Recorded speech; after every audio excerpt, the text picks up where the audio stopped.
You may not realize this, but in April of 1977, a galaxy far, far away came to vivid life in a comic book weeks before the Star Wars movie hit the screen.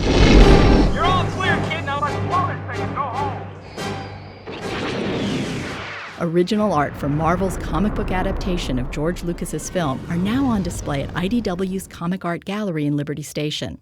Scott Dunbier says the gallery is devoted to showcasing comic book art. Currently, we are showing a unique exhibit of Star Wars original artwork from the very first comic book series that Marvel Comics published in 1977. It was an adaptation of the first film by a gentleman named Roy Thomas and Howard Chaykin. And we have about 30 pieces of art, all from the original comics.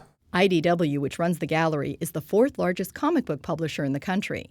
One of its specialties is publishing a series of books it calls artist editions. The one for Star Wars complements the exhibit.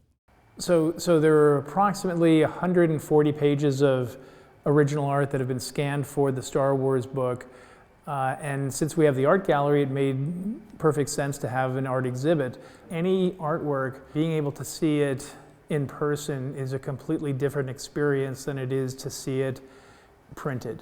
Comic art is done in black and white, it's done larger, to actually be able to see what the artist did, and not just the penciler and the inker, but also the letterer, the production people. You know, you can see editorial notations. You can get a real feel of how something is done. You can see all the nuances that make original art unique. The gallery draws a diverse crowd and provides inspiration. We have a drawing table set up here that has a sketchbook that kids can come in and draw on them. Star Wars has expanded its appeal over the past 38 years.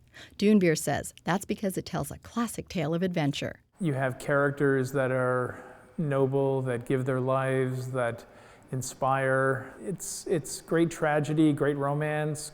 It's a movie and a series of hope. And I think that resonates with people. For further proof, just look to the interest the new sequel, The Force Awakens, is stirring, with more than $50 million in ticket pre-sales and 2 weeks to go until the film's December 18th opening. Beth Accomando, KPBS News.